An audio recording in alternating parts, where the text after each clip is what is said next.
Si tu veux apprendre ta religion correctement, viens me rejoindre sur ma plateforme en ligne Islami. Croyances, langue arabe, jurisprudence, tajwid, tafsir, sciences du hadith, comportement et exhortation. Tout cela dans une seule et même formation. Tu pourras apprendre les bases de ta religion avec des vidéos simples et détaillées. Pour plus de détails, clique sur le lien dans la description. Bonne vidéo. Assalamu alaikum wa rahmatullahi wa barakatuh. Dans cette nouvelle vidéo, nous allons définir ensemble le mot destin. Al-Qadar. Nous diviserons cette vidéo en 3 parties. La première partie sera consacrée à la définition du mot Qadar dans la langue arabe et dans le jargon islamique. Dans la deuxième partie, nous verrons ce que tout musulman doit savoir à propos du destin. Nous verrons entre autres l'obligation du musulman de croire au destin, les degrés du destin, où se qu'engendre la croyance au destin dans la vie du croyant. Dans la troisième et dernière partie, nous verrons les égarements dans le destin. Nous verrons les différentes croyances qui contredisent les gens de la sunna concernant le destin. Sans perdre plus de temps, on passe à l'explication. Bismillahirrahmanirrahim. Alhamdulillahi rabbil alamin. Wassalatu wassalamu ala ashrafil anbiya wal mursalin. Nabiyyina Muhammadin wa ala alihi wa sahbihi ajma'in. Amma ba'd. La définition du mot qadar dans la langue arabe. L'origine du mot qadar vient des 3 lettres qaf, dal, ra, qui forment le verbe qadara, qui signifie prendre la mesure d'une chose, son essence et son dénouement. Quant au mot qadar, il signifie la mesure. Cela consiste à ce que la personne prenne la mesure de quelque chose. La définition dans le jargon islamique. Dans le jargon islamique, la croyance au qadar consiste à croire qu'Allah Azza wa Jal est le créateur de toutes les créatures. De croire que tout ce qui se passe dans l'univers ne se fait que par sa volonté. Que toutes les choses ont été écrites et qu'il avait connaissance de ces choses avant qu'elles se produisent. Ce que les musulmans doivent savoir à propos du qadar. L'obligation de croire au destin. La croyance au destin est un pilier parmi les piliers de la foi. Celui qui ne croit pas au destin n'a pas validé sa foi. Ibn Abbas radiyallahu anhuma a dit: la foi au destin est ce qui organise le tawhid. Celui qui unifie Allah et croit au destin aura saisi l'anse la plus solide qui ne peut se briser. Quant à celui qui mécroit au destin, il a annulé son tawhid. Les degrés du destin. Le destin passe par 4 étapes. Tout ce qui existe dans l'univers passe obligatoirement par ces 4 étapes. Celui qui ne croit pas en ces 4 étapes ne croit pas au destin. La science. Cela consiste à avoir la croyance qu'Allah Azza wa Jal connaît toutes choses de manière générale et spécifique. Il sait ce qui s'est passé, ce qui se passe, ce qui se passera, et même comment se seraient passées les choses qui ne se sont pas produites. Allah Azza wa Jal dit: وَعِنْدَهُ مَفَاتِحُ الْغَيْبِ لَا يَعْلَمُهَا إِلَّا هُوَ وَيَعْلَمُ مَا فِي الْبَرِّ وَالْبَحْرِ وَمَا تَسْقُطُ مِنْ وَرَقَةٍ إِلَّا يَعْلَمُهَا وَلَا حَبَّةٍ فِي ظُلُمَاتِ الْأَرْضِ وَلَا رَطْبٍ وَلَا يَابِسٍ إِلَّا فِي كِتَابٍ مُبِينٍ. Dans la sourate 6 au verset 59, d'après la traduction approximative, Allah Azza wa Jal dit: c'est lui qui détient les clés de l'inconnaissable. Nul autre que lui ne les connaît. Et il connaît ce qui est dans la terre ferme comme dans la mer. Et pas une feuille ne tombe qui ne le sache. Et pas une graine dans les ténèbres de la terre, rien de frais ou de sec qui ne soit consigné dans un livre explicite. L'écriture. Il s'agit de la croyance qu'Allah Azza wa Jal a tout écrit. Tout ce qui se produit dans l'univers a été écrit dans la table gardée, y compris les actes et les paroles des créatures. Allah Azza wa Jal dit: Alam ta'lam anna Allah ya'lamu ma fi as-sama'i wal ard. Inna dhalika fi kitab. Inna dhalika 'ala Allah yasir. Dans la sourate 22 au verset 70, d'après la traduction approximative, Allah Azza wa Jal dit: ne sais-tu pas qu'Allah sait ce qu'il y a dans le ciel et sur la terre? Tout cela est dans un livre, et cela est pour Allah bien facile. À noter qu'en plus de l'écriture dans la table gardée, les actes de l'être humain sont écrits à plusieurs moments dans sa vie. L'écriture de la vie.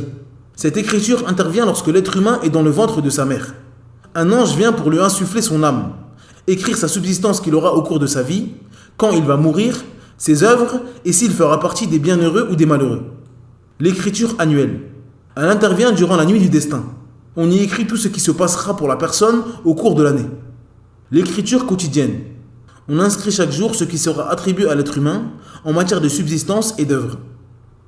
La volonté. Il s'agit de la croyance qu'il n'y a rien qui se produit dans l'univers sans la volonté d'Allah Azza wa Jal. Allah Azza wa Jal dit: Innama amruhu idha arada shay'an an yaqula lahu kun fayakun. Dans la Sourate 36 au verset 82, d'après la traduction approximative, Allah Azza wa Jal dit: quand il veut une chose, son commandement consiste à dire soit et c'est. La création. Il s'agit d'avoir la croyance que tout ce qui existe dans l'univers est créé par Allah, le créateur, le roi, le gérant. Cela englobe également les actes et les paroles des serviteurs. Allah Azza wa Jal dit: Allahu khaliqu kulli shay wa huwa ala kulli shay'in wakil. Dans la Sourate 39 au verset 62, d'après la traduction approximative, Allah Azza wa Jal dit: Allah est le créateur de toutes choses, et de toutes choses il est le garant. À noter que l'acte des serviteurs est composé de deux choses. La création de l'œuvre. Cela concerne Allah Azza wa Jal, le créateur de toutes choses. L'accomplissement de l'œuvre. Ceci concerne le serviteur et on lui attribue cela. Allah Azza wa Jal dit: Jaza'an bima kanu ya'maloun. Dans la Sourate 56 au verset 24, d'après la traduction approximative, Allah Azza wa Jal dit: en récompense pour ce qu'il faisait. Allah Azza wa Jal dit aussi: Udkhulul jannata bima kuntum ta'maloun. Dans la Sourate 16 au verset 32, d'après la traduction approximative, Allah Azza wa Jal dit: entrez au paradis pour ce que vous faisiez. Ne pas polémiquer à propos du destin. Abu Hurairah radhiyallahu anhu a dit: le messager d'Allah sallallahu alayhi wa sallam sortit à notre rencontre et nous trouva en train de polémiquer à propos du destin. Il se mit en colère jusqu'à en devenir tout rouge. Puis il dit: est-ce cela qu'on vous a ordonné? Est-ce pour cela qu'on m'a envoyé à vous? Les nations qui vous ont précédé ont péri lorsqu'elles ont commencé à polémiquer sur cela. Je vous ordonne donc de ne plus polémiquer dessus. Dans ce hadith, le prophète sallallahu alayhi wa sallam a surpris les compagnons en train de polémiquer sur le destin. C'est-à-dire se poser la question pourquoi dans les choses qu'Allah Azza wa Jal a décrétées, telles que pourquoi Allah récompense pour cela, pourquoi Allah châtie pour cela, pourquoi Allah fait ceci et pourquoi Allah fait cela. La réaction du prophète sallallahu alayhi wa sallam montre que ceci est très grave. Ce genre de débat et polémique amène à la perdition et à la colère d'Allah Azza wa Jal. Le musulman doit avoir la ferme croyance qu'Allah Azza wa Jal est le sage et que tout ce qu'il fait est fait avec une sagesse parfaite. Il est possible que le croyant connaisse la sagesse qui se cache derrière, comme il est possible qu'il l'ignore. Mais il a la certitude qu'Allah Azza wa Jal est le sage et juste envers ses créatures. Le changement du destin. D'après Salman al-Farisi radhiyallahu anhu, le prophète sallallahu alayhi wa sallam a dit: rien ne repousse le décret si ce n'est l'invocation, et rien n'allonge la vie si ce n'est la bienfaisance envers les parents. Comme nous l'avons dit précédemment, tous les actes de l'être humain sont écrits dans la table gardée, les œuvres, leurs causes ainsi que leurs conséquences. Ce qu'il faut comprendre dans ce hadith, c'est que l'invocation est une cause immense pour l'obtention d'une chose. Lorsque le serviteur invoque pour repousser un mal ou obtenir un bien, son invocation était déjà inscrite dans la table gardée. L'invocation et la bienfaisance envers les parents sont des causes qui permettent de repousser un mal et allonger la vie, tout comme le bouclier repousse la flèche et le médicament soigne de la maladie. Ce qu'engendre la croyance au destin chez le serviteur. Se conformer aux ordres d'Allah. Celui qui croit au destin se conforme à l'ordre d'Allah et son messager. Il croit correctement en la seigneurie d'Allah, sa création et sa gérance. L'obtention du tawakkul. La bonne croyance au destin engendre dans le cœur du croyant la confiance en Allah. Celui qui sait qu'Allah sait toutes choses, qu'il a tout écrit, que rien ne se passe dans l'univers sans sa volonté, et qu'il est le créateur de toutes choses, ne pourra que se tourner vers lui. Il ne se dirigera pas vers les créatures alors qu'il a la certitude qu'elles ne peuvent rien. Et lorsqu'il voudra quelque chose, il se tournera vers Allah Azza wa Jal, car il sait que rien ne se produit sans sa volonté. L'effort dans les œuvres. La croyance correcte au destin amène à l'effort dans les bonnes œuvres et la recherche de tout ce qui est profitable. D'après Abu Hurairah radhiyallahu anhu, le prophète sallallahu alayhi wa sallam a dit: le croyant fort est meilleur et plus aimé d'Allah que le croyant faible, bien que l'un et l'autre soient bons. Intéresse-toi à ce qui t'est profitable, implore Allah de t'aider et ne sois pas paresseux. Quand un événement te frappe, ne dis jamais: si seulement j'avais fait telle ou telle chose. Dis plutôt: cette décision provient d'Allah qui fait ce qu'il veut. Sache que les si ouvrent la voie aux démons. Le renforcement et l'apaisement du cœur. La croyance au destin permet au croyant d'obtenir une force et une préservation qui l'empêcherait de tomber dans le fatalisme et le désespoir. Lorsqu'une difficulté lui arrive, il sait que cela vient d'Allah Azza wa Jal, le sage, le juste. Il sait que s'il patiente, cela sera un bien pour lui et il sera élevé en degrés. Allah Azza wa Jal dit: الذين إذا أصابتهم مصيبة قالوا إنا لله وإنا إليه راجعون أولئك عليهم صلوات من ربهم ورحمة وأولئك هم المهتدون. Dans la sourate 2, au verset 156 à 157, d'après la traduction approximative, Allah Azza wa Jal dit « Qui disent quand un malheur les atteint, certes, nous sommes à Allah et c'est à lui que nous retournerons. Ceux-là reçoivent des bénédictions de leur Seigneur ainsi que la miséricorde, et ceux-là sont les bien guidés. Et lorsque le bienfait touche le croyant, il sait également que cela vient d'Allah. Il ne va pas être ingrat ou penser que cela est un dû. Au contraire, il sera reconnaissant vis-à-vis de son Seigneur, et ce dernier lui ajoutera encore plus de bienfaits. Allah Azza wa Jal dit وَإِذْ تَأَذَّنَ رَبُّكُمْ لَإِن شَكَرْتُمْ لَأَزِيدَنَّكُمْ وَلَإِن كَفَرْتُمْ إِنَّ عَذَابِي لَشَدِيدٌ. Dans la sourate 14 au verset 7, d'après la traduction approximative, Allah Azza wa Jal dit Et lorsque votre Seigneur proclama Si vous êtes reconnaissant, très certainement j'augmenterai mes bienfaits pour vous. Mais si vous êtes ingrat, mon châtiment sera terrible. Les groupes qui se sont égarés dans la croyance au destin. Les déviances qui contredisent les gens de la sunna concernant la croyance au destin sont très nombreuses. Parmi elles, il y a démentir la science d'Allah. Il s'agit de démentir le destin en disant qu'Allah Azza wa Jal connaît les actes des serviteurs uniquement quand ils accomplissent l'acte. Cette croyance implique qu'Allah Azza wa Jal est ignorant. Car selon cette croyance, Allah ne sait pas ce que va faire le serviteur avant qu'il le fasse. Cette croyance implique également qu'Allah Azza wa Jal n'est pas le créateur des actes et des paroles de ses serviteurs, et qu'il n'a pas écrit toutes choses dans la table gardée. Il ne fait aucun doute que cette croyance est de la mécréance. Allah Azza wa Jal est l'omniscient, qui possède la science parfaite. Il sait ce qui s'est passé, ce qu'il se passe, ce qui se passera, et sait comment se seraient déroulées les choses qui n'ont pas eu lieu. Diminuer la volonté d'Allah. Il s'agit de ceux qui disent que tout ce que le serviteur fait comme bonne action est voulu par Allah. Mais les péchés, la mécréance ou l'association ne viennent pas de la volonté d'Allah Azza wa Jal.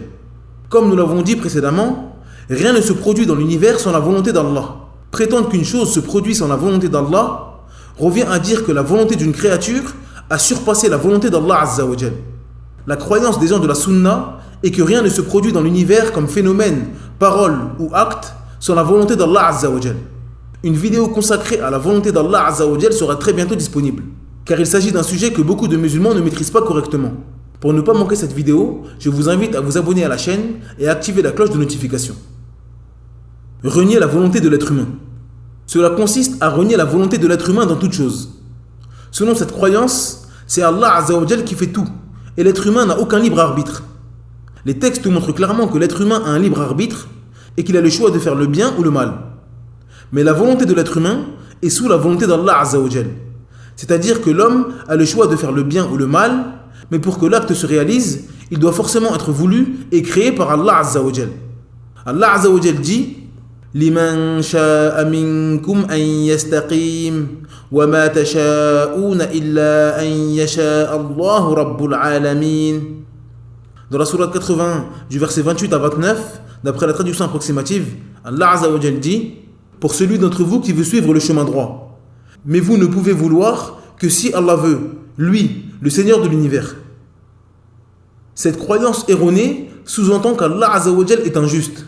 Allah ordonne qu'on lui obéisse et interdit qu'on lui désobéisse. Cela voudrait dire qu'il a créé les créatures, qu'il a contraint à désobéir pour ensuite les châtier en enfer. Lorsque l'on médite sur les gens qui ont cette croyance satanique, on s'aperçoit qu'ils ne disent ces propos que lorsqu'on parle d'adoration et des actes de bien. Ils s'argumentent du destin pour désobéir à Allah Azza wa Jal. Si ces gens se trouvaient face à un lion ou dans un immeuble en feu, ils ne diraient jamais « je ne bougerai pas ». Si Allah veut que je bouge, il me fera bouger. Au contraire, ils prendraient leurs jambes à leur cou pour s'éloigner du danger, car ils savent pertinemment au fond d'eux qu'ils ont une volonté. Et ils savent également qu'ils peuvent décider ou non de fuir le danger. Nous disons donc à ces personnes de fuir les interdits d'Allah Azza wa Jal pour éviter le danger du feu, et d'accomplir ses ordres pour se mettre à l'abri au paradis. Cette vidéo est maintenant terminée. Merci de l'avoir suivie jusqu'à la fin. N'hésitez pas à télécharger le PDF de cette explication. Le lien est dans la barre de description. Il est disponible en langue arabe et en langue française. N'oubliez pas de vous abonner à la chaîne et d'activer la cloche de notification afin de ne rater aucune vidéo. En attendant, je vous dis Assalamu alaikum wa rahmatullahi wa barakatuh. Subhanakallahumma bihamdik. Ashhadu an la ilaha illa ant. Astaghfiruka wa atubu ilayk.